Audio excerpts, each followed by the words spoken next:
Hello everyone. और कैसे हैं आप सभी लोग। आपका बहुत बहुत स्वागत है इंडिया की most affordable learning platform Mukul में। आज हम लोग के सिटीजन्स चार्टर का ये आखिरी क्लास है जहाँ पे हम लोग सेवोत्तम मॉडल के बारे में बात करेंगे। सेवोत्तम का मतलब सेव प्लस उत्तम means excellent service. Sevottam model बहुत ही इम्पोर्टेंट टॉपिक है आपके जीएस पेपर 2 में, जीएस पेपर 3 में, जीएस पेपर 4 में। हर एक एग्जाम में आप इस मॉडल का यूज करके अपने आंसर को और मॉडिफाई बना सकते हैं और अच्छा बना सकते हैं। तो शुरू करने से पहले अगर आप इस प्लेटफॉर्म पे नए हैं तो don't forget to subscribe this channel, also don't forget to press the bell icon ताकि आने वाले क्लास की इन्फॉर्मेशन आपको मिल सके। अगर आप इस कोर्स को परचेज करना चाहते हैं तो हमारा वेबसाइट का लिंक डिस्क्रिप्शन बॉक्स में दिया गया है। आप हमारी वेबसाइट पे जाके कोई भी कोर्स को परचेज कर सकते हैं। मेरा 3 कोर्स चल रहा है, 2 ऑलरेडी ऑनगोइंग है, एक कंप्लीट हो चुका है, दैट इज इंटरनल सिक्योरिटी। तो आप उसको भी आप ले सकते हैं। चलिए शुरू करते हैं अपने सेवोत्तम मॉडल के बारे में। ये सेवोत्तम मॉडल्स को डेवलप किया गया था। इसका मेन ऑब्जेक्टिव यही है कि हम लोगों को जो पब्लिक सर्विस डिलीवरी है हमारे देश में, उस पब्लिक सर्विस डिलीवरी की जो क्वालिटी है उस क्वालिटी को इम्प्रूव करने के लिए इस मॉडल को डेवलप किया गया था।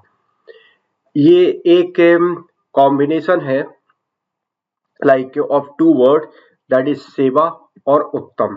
सेवा उत्तम मीन्स एक्सीलेंस सर्विस प्रोवाइड करने के लिए ये एक हम लोग सेवा उत्तम को क्या बोल सकते हैं कि it is the excellence of the service. जहां पे आप अच्छी सर्विस प्रोवाइड करेंगे वहां पे उस दैट इज कॉल्ड द सेवा उत्तम। ये एक प्रोवाइड करता है framework for organisations to access and improve the quality of service delivery to the citizens. हमारे देश में जितने भी जो भी सिटीजन्स हैं या फिर जो नॉन सिटीजन्स ऑफ इंडिया, उन लोगों को एक क्वालिटी सर्विस प्रोवाइड करना है। किस टाइप की क्वालिटी सर्विस प्रोवाइड की जाएगी उस चीज पे ये ध्यान देता है। वहां पे एक प्रोवाइड करता है फ्रेमवर्क ताकि इस क्वालिटी ऑफ सर्विसेज जो भी प्रोवाइड की जा रही है सिटीजन्स को उसमें इम्प्रूवमेंट देखने को मिले। अगर बात करें सेवोत्तम मॉडल को तो इसको सजेस्ट किया गया था सेकंड एआरसी के द्वारा, उसकी जो 12वीं रिपोर्ट की सिटीजन सेंट्रिक एडमिनिस्ट्रेशन, इस रिपोर्ट में इस मॉडल को सजेस्ट किया गया था। अगर बात करते हैं इसके पिलर्स के बारे में, सेवोत्तम मॉडल में 3 पिलर्स है सेवोत्तम मॉडल्स के। पहला है सिटीजन चार्टर। देखिए सिटीजन चार्टर में क्या होता है ये समझ लेते हैं। सिटीजन चार्टर में यहाँ पे सिटीजन चार्टर का हम लोगों ने पिछली क्लास में भी देखा हुआ था कि सिटीजन चार्टर होता क्या है। ये क्या है कि कोई भी चाहे वो डिपार्टमेंट हो या फिर कोई भी मिनिस्ट्रीज, डिपार्टमेंट या मिनिस्ट्रीज एक ड्राफ्ट जारी करता है। इस ड्राफ्ट में सारी इंफॉर्मेशन रहती है कि आपको अगर आपको इसको कुछ भी कोई इंफॉर्मेशन कलेक्ट करनी है तो आप वो सारी की सारी इंफॉर्मेशन उस ड्राफ्ट में रहेगी। अगर उसमें कोई इश्यूज आता है तो आप उस इश्यूज को सॉर्ट आउट करने के लिए कहाँ पे जा सकते हैं, किधर जा सकते हैं, इसकी बारे में भी इंफॉर्मेशन रहती है। तो ये था हमारा सिटीजन चार्टर। तो इसका सेवोत्तम मॉडल ये बोलता है। अब सेवोत्तम मॉडल के में ये भी था कि जो सेकंड एआरसी है, सेकंड एआरसी ने रिकमेंडेशन भी दिया हुआ था कि हम लोगों को सबसे पहले जोर डालना है उसके इम्प्लीमेंटेशन में, कि जो भी आप प्रोजेक्ट्स लेके आ रहे हैं ई गवर्नेंस का, उस प्रोजेक्ट में वो उसका प्रोजेक्ट का प्रॉपर इम्प्लीमेंट होना चाहिए, प्रॉपर तरीके से इम्प्लीमेंट होना चाहिए। देखिए मेन इश्यू यही बनता है कि अभी भी कई ऐसे प्रोजेक्ट्स हैं जो उसको प्रॉपर तरीके से इम्प्लीमेंट नहीं हो पा रहे हैं। सेकंड एआरसी ने ये भी बोला था कि अगर जो भी प्रोजेक्ट आ रहे हैं उसको आप मॉनिटर तो करिए। ऐसा तो नहीं है कि आपने जो सिटीजन चार्टर निकाल दिया, ठीक, उस सिटीजन चार्टर में क्या हो रहा है क्या नहीं, मतलब हमारा ये काम था कि सिटीजन चार्टर निकालना है बस, उसमें क्या हो रहा है क्या नहीं हो रहा है इसके बारे में कुछ भी इंफॉर्मेशन नहीं है। तो आप उस चीज को मॉनिटर करने की बात की गई थी सेकंड एआरसी में। लास्ट में ये बोला है कि आप उसको पीरियोडिक तो रिव्यू करिए, जो भी आप लाइक जो भी आपकी स्कीम्स आ रही हैं, जो आप सिटीजन चार्टर दे रहे हो, उसमें पीरियोडिक रिव्यू हो रहा है या नहीं, इस चीज भी ध्यान भी रखिएगा। तो पहला मॉड्यूल उसका सिटीजन चार्टर, दूसरा है पब्लिक ग्रीवियंस रिडर्सल मैकेनिज्म। इसमें पब्लिक ग्रीवियंस रिडर्सल मैकेनिज्म में क्या है कि आपने जो सर्विस आप दे रहे हैं, जो आपने, इससे पहले हम लोग थोड़ा इसका सर्विस डिलीवरी कैपेबिलिटी के बारे में बात कर लेते हैं, देन पब्लिक ग्रीवियंस के बारे में थोड़ा देखेंगे। तो इसमें यह है कि आपने तो ये चार्टर में निकाल दिया है, उसके बाद आप सर्विस प्रोवाइड करेंगे। उस सर्विस में आपको आइडेंटिफाई करना है कि कौन कौन से कस्टमर हैं, कौन कौन से कस्टमर हैं, किन कस्टमर को ये सारा चीज जाएगा। सेकंड ये है कि आपको ये भी आइडेंटिफाई करना है उसमें एम्प्लॉय कितने हैं, कितने एम्प्लॉय हैं जिनको वो चीज मिला हुआ है, ये चीज का भी ध्यान में रखना हुआ है। लास्ट में कि आप इन सब को प्रोवाइड करने, जो भी आपने डिलीवरी जो प्रॉमिस किए हुए थे कि ये जो हम आपको डिलीवरी प्रोवाइड करेंगे सिटीजन चार्टर में, उन डिलीवरी के लिए आपके पास क्या इंफ्रास्ट्रक्चर है। आपके पास अच्छे रोड हैं कि वो टाइमली डिलीवर्ड हो सकते हैं, इलेक्ट्रिसिटी है, इंटरनेट कनेक्टिविटी अच्छी है या नहीं है, तो ये सारा चीज आपको ध्यान में रखना पड़ेगा। लास्ट में ये बोलते हैं कि जो हमारा पब्लिक ग्रीवियंस रिडर्सल मैकेनिज्म, इस पब्लिक ग्रीवियंस रिडर्सल मैकेनिज्म में कि आपके पास जो भी इंफॉर्मेशन आ रही है, उस इंफॉर्मेशन का कोई डेटा आपके पास है या नहीं है, उसकी रिसिप्ट है या नहीं है। उसको अगर रिसिप्ट है तो जो भी इंफॉर्मेशन, लाइक इंफॉर्मेशन का मतलब यहीं पे ये है कि आपके पास जो भी इश्यूज आ रहे हैं, जो लोग इश्यूज फेस कर रहे हैं, उसके बाद सजेशन दे रहे हैं या कुछ भी चीज पूछ रहे हैं, उस चीज को आप किस तरीके से रिड्रेस करेंगे, और जो भी इश्यूज आ रहे हैं उसको कैसे प्रिवेंट किया जाए कि आगे वो सारे इश्यूज ना हो। तो ये उसका था, like that is the 7 pillars है सेव उत्तम model, sorry, pillars of save उत्तम मॉडल्स। तो 3 पिलर हैं इस मॉडल में, 7 स्टेप्स को डिस्क्राइब किया गया था। उन 7 स्टेप्स को हम लोग बात कर लेते हैं, बहुत ही इंपॉर्टेंट है। पहला ये है कि डिफाइन सर्विस और आइडेंटिफाई क्लाइंट। आपको, आप क्या क्या सर्विस प्रोवाइड कर रहे हैं उसका एक प्रॉपर तरीके से डेफिनेशन होना चाहिए, उसका एक ऑब्जेक्टिव होना चाहिए कि आप ये सर्विस प्रोवाइड कर रहे हैं और किन को प्रोवाइड कर रहे हैं। ये आपको स्टेक होल्डर्स को भी आइडेंटिफाई करना पड़ेगा, मीन्स क्लाइंट को भी आपको आइडेंटिफाई करना पड़ेगा कि इस सर्विस से इस पर्सन को फायदा मिलेगा। सेकंड ये है कि आपको स्टैंडर्ड एक सेट करना पड़ेगा, आपका क्या, कौन सा स्टैंडर्ड आप अपनाएंगे उसको भी ध्यान में रखना पड़ेगा। हर एक सर्विस के लिए उससे रिलेटेड नॉर्म्स को भी आप आइडेंटिफाई कीजिए, क्या क्या नॉर्म्स हैं। नेक्स्ट है, आपको एक कैपेबिलिटी को डेवलप करना पड़ेगा ताकि आपने जो भी स्टैंडर्ड्स को सेटअप किए हैं वो सारे ऐसी कैपेबिलिटी हो कि उन सारे जो स्टैंडर्ड्स सेटअप किए गए हैं वो मीटअप कर पाए, मीन्स जो आपका जो ऑब्जेक्टिव हो अचीव हो पाए। इस हिसाब से आपको एक कैपेबिलिटीज को डेवलप करना पड़ेगा। Perform to achieve the standard, आपको अच्छा परफॉर्म करना पड़ेगा ताकि आप उन स्टैंडर्ड्स को अचीव कर पाए। Monitor performance against the set standards, जो भी आपने स्टैंडर्ड्स को सेटअप किया है, लाइक आइडेंटिफाई किया है कि उनमें उसका जो परफॉर्मेंस है उसको मॉनिटर किया जाए। अगर आप मॉनिटर नहीं करेंगे, अगेन वही सेम प्रॉब्लम आ जाएगी जो हम लोगों ने यहाँ पे देखा हुआ था, सिटीजन चार्टर जो सेकंड ARC बोलता है। मॉनिटर करने के बाद आप मॉनिटर करेंगे, उसमें ये आइडेंटिफाई होगा कि ये चीज आपने अच्छा काम किया है, यहाँ यहाँ आपका लैक हो रहा है, यहाँ पे इश्यूज बन रहे हैं, लोगों को प्रॉब्लम आ रही है, उसको इवेल्युएट करना। अगले स्टेप में यही है कि evaluate impact through the independent mechanism. एक इंडिपेंडेंट मैकेनिज्म के थ्रू आप उस जो भी इम्पैक्ट आए हुए हैं उस इम्पैक्ट को इवेल्युएट करिए, क्या अच्छा है, किस हिसाब से हम लोग इन सबको सॉर्ट आउट कर सकते हैं। एक continuous improvement based monitoring and evaluation की बहुत ज्यादा जरूरत है। ऐसा नहीं है कि आपने आज कर लिया फिर अगले 30 दिन में कर दिया 15, इस हिसाब से नहीं, उसका कंटिन्यूअस जो मॉनिटर करिए, फिर 2 महीने का गैप हो गया फिर स्टार्ट कर दिया एंड सो ऑन। एक कंटिन्यूस इंप्रूवमेंट की जरूरत है, ताकि जो भी आपने मॉनिटर किया है और जो भी आपने इवेल्युएट किए गए उसी के ऊपर आप उसमें इंप्रूवमेंट कर रहे हैं। Organization adopting so the model for service delivery need to comply with the 7 step and ensure formulation of 3 modules। अब यही है कि जो भी ऑर्गेनाइजेशन है अगर वो सेवुत्तम मॉडल को अडॉप्ट कर रहे हैं सर्विस डिलीवरी के अंतर्गत, तो उनको ये 7 स्टेप्स को फॉलो करना है और ये भी ध्यान में रखना है कि फॉर्मुलेशन हो सके उन 3 मॉड्यूल्स का जो हम लोगों ने पहले डिस्कस किया था, that is the citizen charter, delivery capability and public grievance।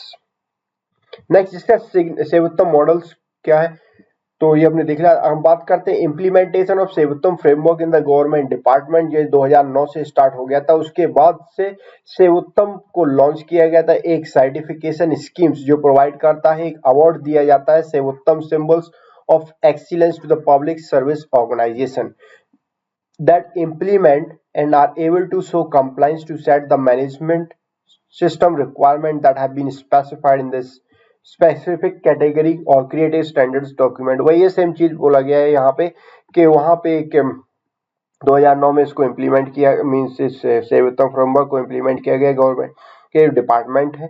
उसके बाद एक सर्टिफिकेशन स्कीम्स को लॉन्च किया गया है, वहाँ पे अवार्ड देने लगे हैं जो ऑर्गेनाइजेशन है उसका एक्सीलेंस रहा है in public service and so on.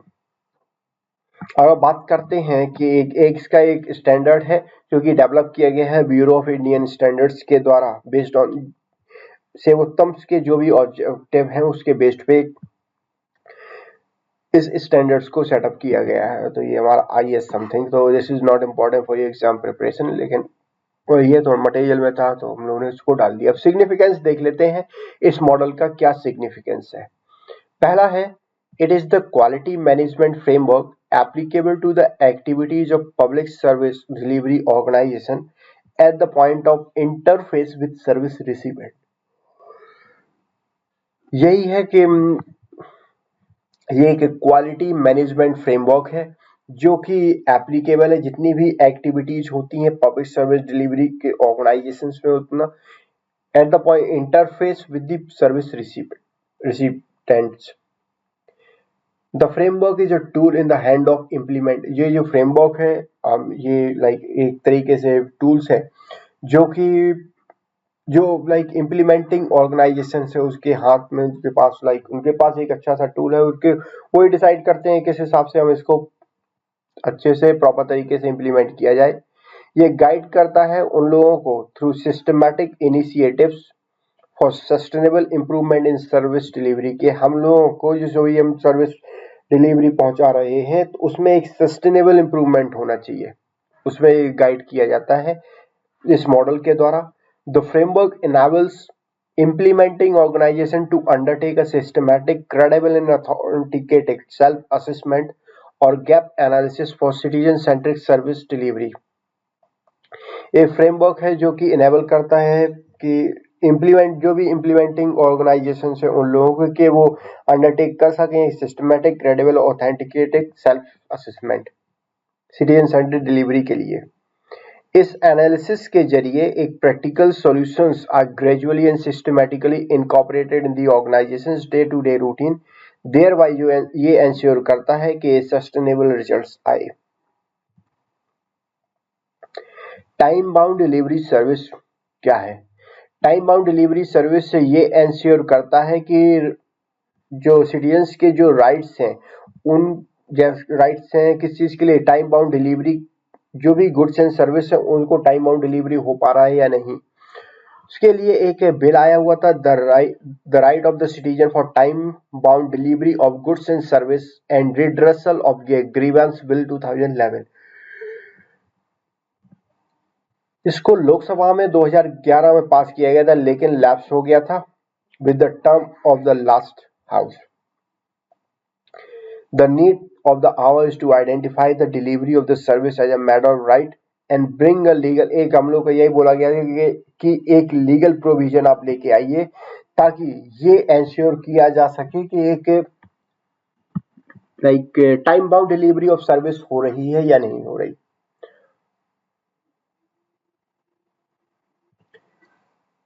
अब थोड़ा उस बिल के हाइलाइट्स देख लेते हैं, क्या क्या था उस बिल में। उसमें ये बिल ये कहता था कि जितने भी जो भी पब्लिक अथॉरिटी हैं, हर एक पब्लिक अथॉरिटी उनको एक they are required to publish, उन लोगों को सिटीजन चार्टर पब्लिश करना पड़ता था within the 6 month of the commencement of the act. जब एक्ट ये लागू हो जाता था तो उसके 6 मंथ के अंतर्गत से सभी पब्लिक अथॉरिटी को एक सिटीजन चार्टर को पब्लिश करना पड़ता था। सिटीजन कंप्लेंट भी फाइल कर सकते थे रिगार्डिंग कोई भी ग्रेवियंस हो, चाहे वो रिलेटेड हो सिटीजन चार्टर से या functioning of the public authority या फिर वायलेशन ऑफ लॉज, पॉलिसीज और स्कीम्स। बिल में ये भी बोला गया था, द बिल रिक्वायर्ड, ये बोला कि जितने भी पब्लिक अथॉरिटीज हैं कि वो एक ऑफिसर्स को अपॉइंट करें कि वो जितने भी प्रॉब्लम्स आ रहे हैं, जो भी ग्रेवियंस आ रहे हैं, उन ग्रेवियंस को रिड्रेस किया जाए उन ऑफिसर्स के द्वारा। ये भी बोला गया था बिल के अंतर्गत कि जो भी ग्रेवियंस आएंगे उन ग्रेवियंस को रिड्रेस किया जाएगा 30 वर्किंग डेज में। और क्या था बिल में? बिल में ये भी बोला गया था कि हम लोगों को एक अपॉइंट करना पड़ेगा सेंट्रल और state public grievance redressal commission. एक पेनाल्टी भी बोला गया, इसमें पेनाल्टी फाइन का भी था, जिसमें 50,000 लेविट किया गया था अपॉन रिस्पॉन्सिबल ऑफिसर्स या फिर जो ग्रीवियंस रिड्रेसल ऑफिसर होगा for failure to render service, अगर वो उन सर्विस को प्रॉपर तरीके से नहीं कर पा रहा है तो वहां पे 50,000 और इसके अलावा 50,000 उन लोगों को देना पड़ता था, और जो भी ऑफिसर रिस्पॉन्सिबल होगा इस चीज में। Some states have brought legislation to guarantee the right to public service delivery, but a central law is, यहाँ पे देखिए एक सेंट्रल लॉ की जरूरत है कि वो आए तो ताकि वो एक प्रोवाइड कर सकते हैं एक overarching framework across the country. तो काफी इंपॉर्टेंट टॉपिक था आपके एग्जाम के पॉइंट ऑफ व्यू से। अगर आपने ये पुराना वाला मिस कर दिया है, अगर आप अभी देख रहे हैं इस वीडियो को, शुरुआत से जरूर देखिएगा। सैव उत्तम मॉडल बहुत ही इंपॉर्टेंट है आपके जीएस पेपर 2, पेपर 3, पेपर 4, हर एक पेपर में आप इसको यूज कर सकते हैं, इस मॉडल को अपने आंसर को और अच्छा बनाने में। सो दैट्स ऑल फॉर टुडे। अब स्टार्ट देखिए, अगर आपने हमारा टेलीग्राम चैनल को नहीं ज्वाइन किया है तो टेलीग्राम चैनल ज्वाइन करना मत भूलिएगा, जिसका लिंक डिस्क्रिप्शन बॉक्स में दिया गया है। वहां पे आप क्विज भी अटेम्प्ट कर सकते हैं। अगर आपके कोई भी डाउट होते हैं, डाउट को भी क्लियर कर सकते हैं अपने डाउट। और मुझसे जुड़ने के लिए आप 24/7 मैं अवेलेबल रहता हूँ। आप मेरे वहां से पर्सनल नंबर निकाल के भी मुझसे जुड़ सकते हैं, कुछ भी डाउट पूछ सकते हैं। अगर आप हमारा इस कोर्स को परचेज करना चाहते हैं, वेबसाइट पे जाके इस कोर्स को परचेज कर सकते हैं। अगर आपको लगता है कि जो प्राइस दिया गया वो महंगा है तो आप इस कोड का यूज करके 25% ऑफ भी ले सकते हैं। So that's all for today. In the next class we will be learning a new chapter. एक नया चैप्टर है हमारा the right to information. Right to information के बारे में हम लोग देखेंगे, बहुत ही इंपॉर्टेंट है आपके एग्जाम के पॉइंट ऑफ व्यू से। So if you haven't subscribed to our channel yet, please do it now. Also press the bell icon so that you can get the notification of all our upcoming videos. अगर आपके पास कोई भी queries है related to the content, जो भी मैं content provide कर रहा हूं, तो आप कमेंट सेक्शन में भी लिख के बता सकते हैं, so that we can improve upon it। अपने फीडबैक भी दे सकते हैं so that I can improve upon it if required। अगर आपके कोई भी डाउट होंगे तो कमेंट बॉक्स में लिखेंगे, then I will personally reply to all your doubt and queries within 24 hours. आप टेलीग्राम चैनल के अलावा भी हमसे अदर प्लेटफॉर्म पे भी कनेक्ट हो सकते हैं, जैसे कि ओकुल website, Facebook page, Twitter page, Instagram और ईमेल। इन सब की लिंक डिस्क्रिप्शन बॉक्स में दिया गया है। And don't forget to share these videos with your friends and colleagues so that other can also benefit from our efforts. So thanks to all for this session. See you in the next session. Till then, enjoy learning with Okul. Have a nice day. Thank you.